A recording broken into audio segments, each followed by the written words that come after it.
अब तक की सबसे बड़ी न्यूज़ निकल के आ रही है कि ईरान के गैराज में 4.3 तीव्रता का एक भूकंप आया है। इस टाइम पे इस न्यूज़ का निकल के आना सिर्फ दुनिया में ही नहीं, खासकर अमेरिका और इजराइल में खलबली पैदा करता है। और अब रिपोर्ट्स आना भी चालू हो चुकी हैं कि कहीं ये ईरान का न्यूक्लियर टेस्ट तो नहीं था। इस खबर का इस टाइम पे निकल के आना कई सारे सवाल भी पैदा करता है, सोचने पे मजबूर भी करता है, साथ ही साथ डराता भी है।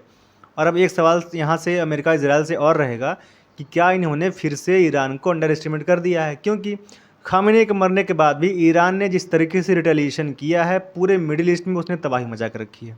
मिडिल ईस्ट की कोई ऐसी कंट्री नहीं है जहाँ पे उसने हमला ना किया हो और सफलतापूर्वक हमला ना किया हो। हर जगह जहाँ किया वहाँ पर अटैक हुआ भी है।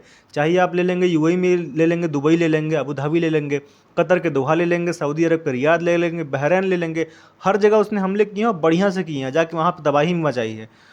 तो अब यहाँ पे देखिए एक रिपोर्ट आ रही होगी, ब्लूमबर्ग की रिपोर्ट है।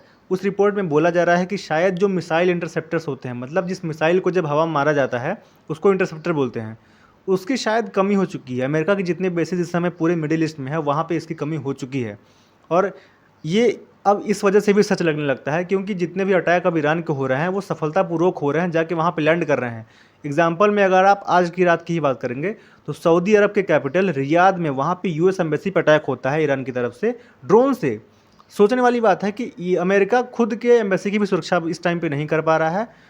यहाँ पे देखिए दो ही चीज़ें हो सकती हैं, या तो सच में इंटरसेप्टर्स की कमी हो चुकी है या फिर अमेरिकन वेपन्स भी फेल मार रहा है। आप देख पा रहे होंगे कि सऊदी के एक ऑफिसर ने अल जजीरा को एक इंटरव्यू दिया है और उसमें उन्होंने कहा है कि अमेरिका ने पूरे खाड़ी देशों को मरने के लिए छोड़ दिया है ईरान की मिसाइलों के सामने।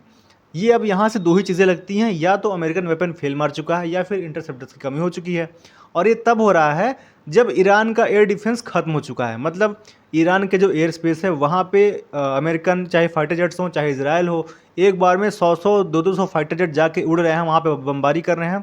उसके बाद भी ईरान इतने अच्छे से हमले कर पा रहा है और उसको अमेरिका हो चाहे इजराइल हो रोक नहीं पा रहा है। ईरान इस समय खतरनाक हमले कर रहा है, फिर चाहे वो स्ट्रेट ऑफ हॉर्मुज को बंद करके वहाँ पे ऑयल टैंकर को निशाना बनाना हो, चाहे वो सऊदी अरब के रियाद में दुनिया के सबसे बड़े ऑयल रिफाइनरी अरामको पे हमला करना हो, फिर चाहे वो सऊदी अरब के कैपिटल रियाद में ही यूएस एम्बेसी पे हमला करना हो ड्रोन से। कुल मिला के इस समय जो हालत है मिडिल ईस्ट में, जिस तरीके से अमेरिका इजराइल ईरान पर अटैक कर रहे हैं, बदले में ईरान पूरे मिडिल ईस्ट कंट्री पर अटैक कर रहा है। ईरान उस जगह पे हमला कर रहा है जो कि ना सिर्फ किसी देश की फाइनेंशियल कैपिटल हो बल्कि पूरे मिडिल ईस्ट की हो।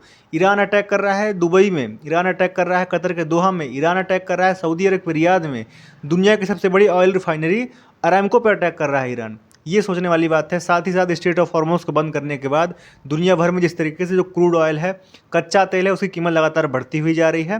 तो आने वाले टाइम में इस यहाँ पे क्या होगा क्या नहीं होगा, अभी के टाइम पे कह पाना बहुत मुश्किल है। और आपको क्या लगता है कि आने वाले टाइम में क्या होगा, इस वॉर का एंड कैसे होगा, प्लीज़ कॉमेंट में ज़रूर बताइए। वीडियो अगर अच्छी लगे तो प्लीज़ लाइक कर लीजिए, शेयर कर लीजिए और सब्सक्राइब कर लीजिए आने वाली लेटेस्ट अपडेट्स के लिए। Thank you so much.